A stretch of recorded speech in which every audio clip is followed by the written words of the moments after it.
السلام علیکم ورحمۃ اللہ وبرکاتہ۔ الحمد للہ وحدہ والصلاة والسلام علی من لا نبی بعدہ، اما بعد۔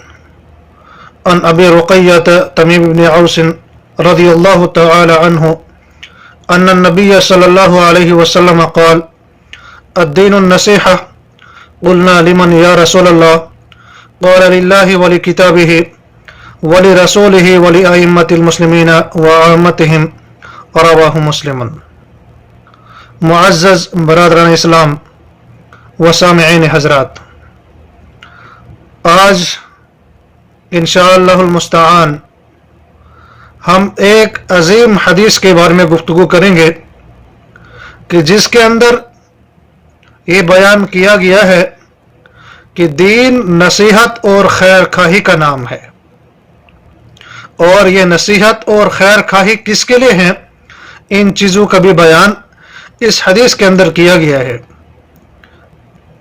گرچہ کی الفاظ میں یہ حدیث مختصر ہے، لیکن یہ حدیث معنی خیز ہے، اس کے اندر بہت ساری موتیاں چھپی ہوئی ہے۔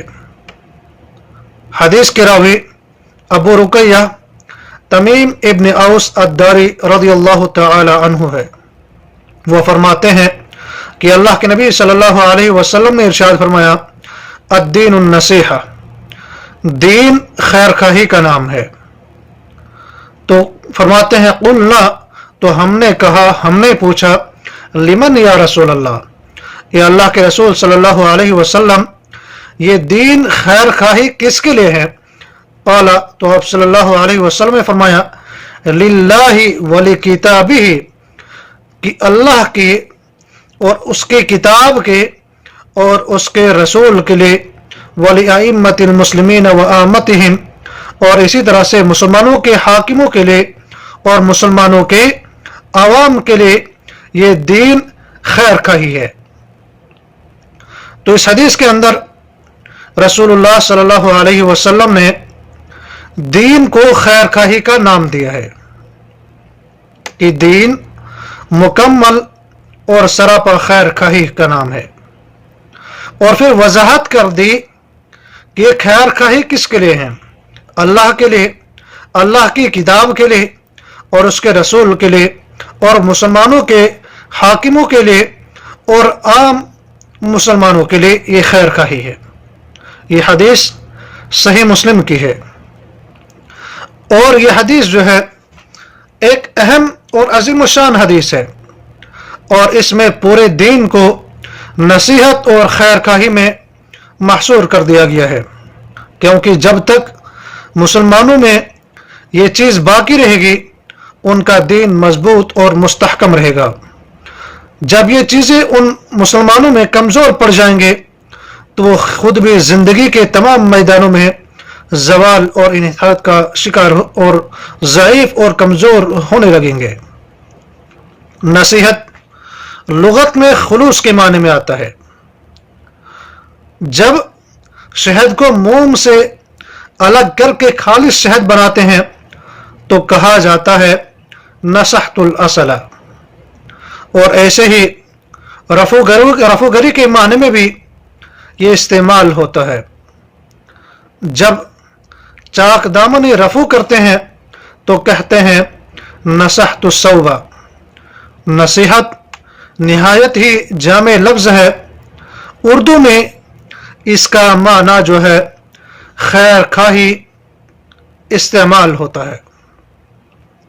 اللہ تعالیٰ کی خیر خواہی میں بہت ساری باتیں آ جاتی ہے، کیونکہ رسول اللہ صلی اللہ علیہ وسلم سے جب پوچھا گیا کہ یہ دین خیر خواہی کس کے لیے ہے تو اللہ کے نبی صلی اللہ علیہ وسلم فرمایا للہ، سب سے پہلے یہ خیر خواہی اللہ کے لیے ہے۔ اب اس کا معنی کیا ہے، اس کے اندر کیا کیا چیزیں آ جاتی ہے؟ اللہ پر ایمان لانا اور اس کی توحید کا صحیح اعتقاد رکھنا، یعنی اللہ تعالی اپنی ربوبیت، الوہیت اور اسماء و صفات میں یکتا اور بے مثال ہے، اور اسی طرح سے اللہ کی شکر گزاری، اس کے احکام کی بجا آوری اور اس کے منع کردہ چیزوں سے इज्तिनाब करना। और इसी तरह से अल्लाह की इबादत और उसकी बंदगी करना खालिस नीयत के साथ, और इस नीयत के साथ और इस मकसद के साथ, ताकि इस इबादत की वजह से मुझे अल्लाह ताला की रजामंदी हासिल हो जाए। और हर किस्म की इबादत, चाहे वो दुआ है, मदद तलबी है, फरियाद है, तवक्कुल है, इनाबत है, खौफ इनाबत है, हर किस्म की चीज अल्लाह ही के लिए की जाए। और अल्लाह के वास्ते मोहब्बत करना, अगर आप किसी से मोहब्बत करते हैं तो अल्लाह के लिए उससे मोहब्बत करिए। अगर किसी से बुग़्ज़ अदावत रखते हैं, नफरत करते हैं, तो आपका ये बुग़्ज़ अदावत, नफरत अल्लाह के लिए होनी चाहिए। और फिर किताबुल्लाह की खैर खाही में बहुत सारे उमूर आ जाते हैं। इस बात पर ईमान लाना कि वो अल्लाह ताला का कलाम है, मखलूक नहीं है। अल्लाह ताला ने जिब्राइल अलैहिस्सलाम के जरिए से उसे मोहम्मद सल्लल्लाहु अलैहि वसल्लम पर नाजिल फरमाया। इसके हुरूफ और मानी सब अल्लाह का कलाम है। इसके सारे अहकाम मबनी बर अदल और सारी खबरें मबनी बर सिद्क है। और इसकी तिलावत करना, इसको हिफ्ज करना, फहमो तदब्बर के साथ इसको पढ़ना और इस पर अमल पैरा होना। और इसी तरह से कुरान हिफ्ज करने वालों की मदद और उनकी हौसला अफजाई करना। और फिर वली रसूल ही, जो कहा गया है कि ये खैर खाही उसके रसूल के लिए हैं। रसूल की खैर खाही में बहुत सारी चीज़ें आ जाती है कि आप सल्लल्लाहु अलैहि वसल्लम पर ईमान लाना कि आप अल्लाह ताला के भेजे हुए सच्चे रसूल है, आप खातमुल अंबिया है, सिद्क़ व अमानत के पैकर है, आप सैयद वलद आदम है, और आपको दोनों जहां के लिए रहमत बना करके मबूस किया गया है, और आपके जरिए से नबूवत का खात्मा किया गया है, और आपको कुरान मजीद की शक्ल में आप पर किताब नाजिल की गई है कि जिसमें इंसानियत के लिए फलाह और बहबूदी का राज पिन्हा है। इसी तरह से आप सल्लल्लाहु अलैहि वसल्लम ने जिन अहकाम का हुक्म दिया है उनकी तामील की जाए। आपने जो खबरें दी हैं उन तमाम खबरों की तस्दीक की जाए, और जिन चीज़ों से आप सल्लल्लाहु अलैहि वसल्लम ने अपनी उम्मत के लोगों को रोका है उनसे इज्तिनाब किया जाए, और आप सल्लल्लाहु अलैहि वसल्लम की मोहब्बत को अपनी जान, माल, अहलो आयाल की मोहब्बत पर मुकद्दम किया जाए। और फिर ये बात भी जहन में रहे, आप सल्लल्लाहु अलैहि वसल्लम की मोहब्बत में गुलू से काम न लिया जाए, और आप सल्लल्लाहु अलैहि वसल्लम को वह मकाम ना अता किया जाए कि जो मकाम अल्लाह ताला का मकाम है। और नबी करीम सल्लल्लाहु अलैहि वसल्लम ने खुद भी लोगों को इस चीज से मना किया है। रसूलुल्लाह सल्लल्लाहु अलैहि वसल्लम ने फरमाया, ला ततरूनी कमा अतरत नसारा ईसा इब्न मरियम, ए लोगो तुम मेरी तारीफ में हद से ज्यादा गुलू न करना कि जिस तरह से नसारा ने ईसा इब्न मरियम की तारीफ में गुलू से काम लिया था। अना अब्दुल्लाह व रसूलुह, मैं अल्लाह का बंदा और उसका रसूल हो। फ़क़ूलू अब्दुल्लाह व रसूलुह, तो तुम भी मुझे अल्लाह का बंदा और उसका रसूल ही कहो। और आप सल्लल्लाहु अलैहि वसल्लम की जो सुन्नतें हैं और आपका जो दीन है, जिसको देकर अल्लाह ताला ने आपको मबूस फरमाया, उसका दिफा करना, ये सारी चीजें इसके अंदर शामिल है।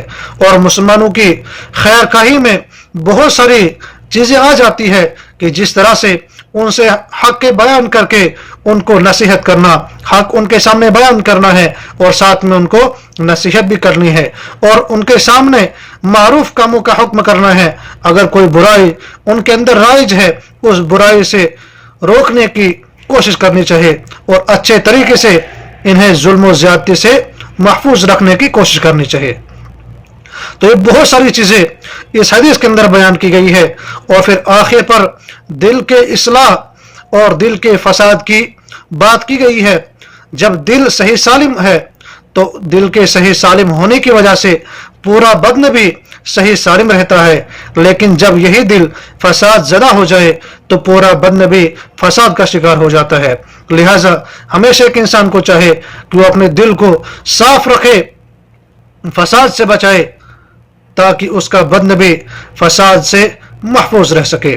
اللہ تعالی ہمیں حق بات کہنے کے بعد اس پر عمل پیرا ہونے کی توفیق عطا فرمائے۔ والسلام علیکم ورحمۃ اللہ۔